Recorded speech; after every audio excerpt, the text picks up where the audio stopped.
our tournament.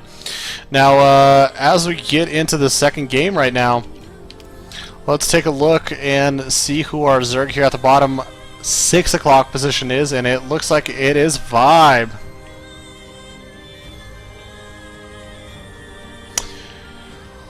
The Colorado Zerg, the Rocky Mountain Zerg, the Colorado Bug, as some of my Russians call me. I don't know where I still don't know where that comes from. I think it's really funny. It's like one of the things that my Russian viewers have actually associated like me with is like with Colorado is like the Colorado Bug, and so they once in a while like, what's up, what's up, Colorado Bug? I'm like, yeah, what's up, guys? All right, he's playing, of course, against No Dice Gaming's Cham up here at the top left side of the map. He will be our blue Zerg. That NDC awesome logo right there. It looks pretty actually sick when it's under the blue color right there. Really fades in nicely. Now, 3-player map, we'll see how these players decide to play out. We've seen a lot of aggression today actually on this map, a lot of all-ins, a lot of quick actual pool baneling busts, but neither of these players nudging just yet. Going to take a little bit more of the passive road, and until I see a pool, I'm going to say 15 hatch. No, actually... ViBE, okay, I was about to say, yeah, ViBE takes the 15 hatch, so once again with the drone scout, we do see Cham taking his 15 hatch once again. And this is very interesting. Like I said, you don't see a lot of Zergs just drone scouting in ZVZ. You just don't see that. Usually it's Overlord sent across the map and utilize the Overlord information once it gets over to the other side of the map to make a read on your opponent.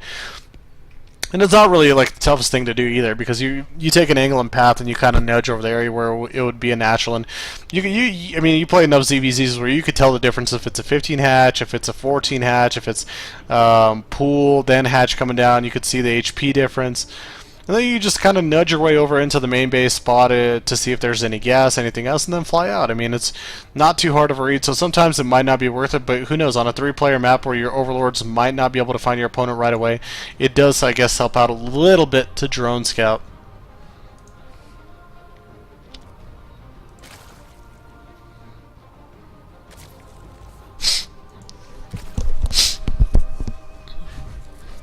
Let's actually update the score right now just to make sure we got that right. There we go. Cham up 1-0. I'm hoping that one of these players goes for a very aggressive playstyle right now. Like heavy speedling with baneling combo, something like that. Just very masculine, very in your face, very quick hitting. On a map like this, maybe take your opponent off guard just a tiny bit as well.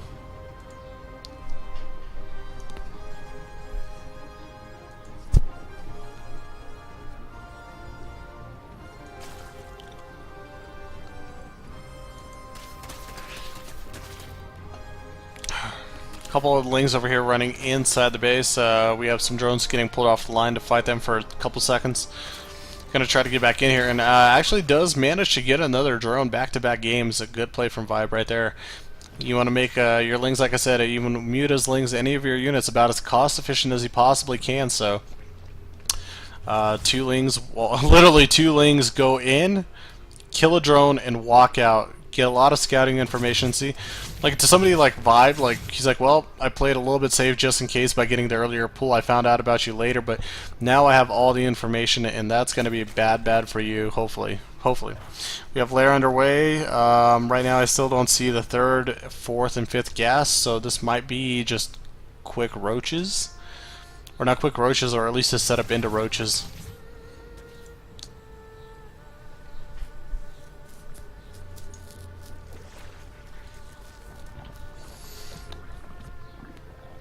First 2 gases right now getting taken by Cham.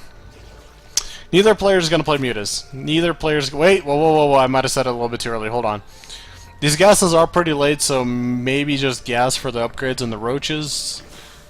But at the same time, whenever you see 4 gas, I guess I would never realistically count it out. And there we go. We see the Spire coming down. ViBE, my man.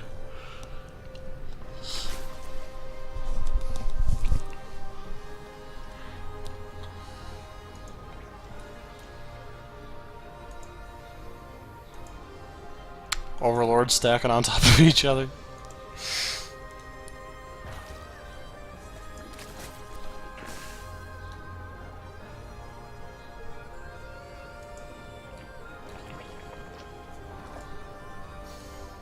Not a lot of action from either player for now. Just kind of sitting around trying to get their game going, macro up a little bit, check out, do a little bit more scouting. Now for ViBE, if he does catch his opponent off guard, this is going to be good for him because there are so many overlords spread across the map. He is sending them home right now, but I don't know how much time they're going to have to get back right now. Even this overlord could be in a lot of trouble as it slowly, steadily creeps its way on him back home.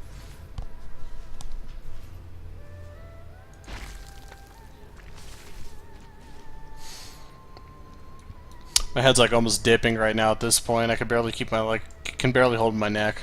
That's how you know you've been up for too many hours, is when you can barely hold your neck. Yeah, we'll have to see. Maybe after this game we'll just kind of call it quits, potentially. It's been a long day. It's been a very long day. I'd rather get a lot of sleep and then just come back tomorrow refreshed and do a second day of qualifiers.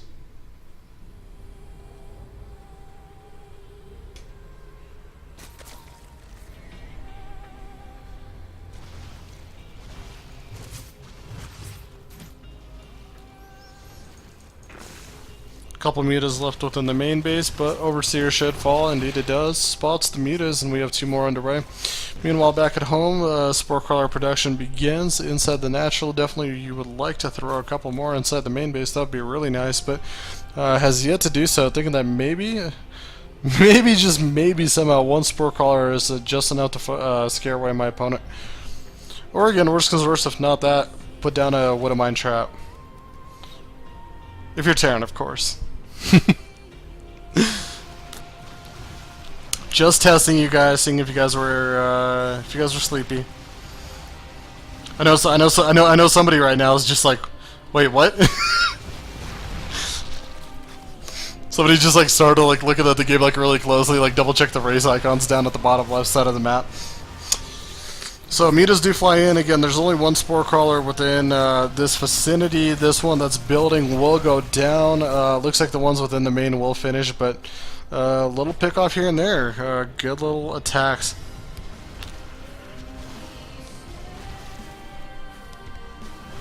Meanwhile, back over here towards the third base, we have additional muta production continuing. Lings are coming over to help to try to clear out these roach forces surrounding a majority of them, and the Glaives are doing a wonderful job of hitting and bouncing through these roaches. Not really too many left to speak of, and if they could grab a little bit more surface area on him, I think it's going to be really good for him. Unfortunately, he will lose a few workers because of it, but he is trading them for army and for value of minerals and gas, so not the worst trade ever. Just needs to reform them and he should be just fine. Meanwhile, no second base right now, out for Cham, but I don't think that's going to be really much of a problem. He's been down to base for quite a while once again. Watch, we see that same type of influx that we saw from game number 1, where he just absolutely floods everything over to his opponent.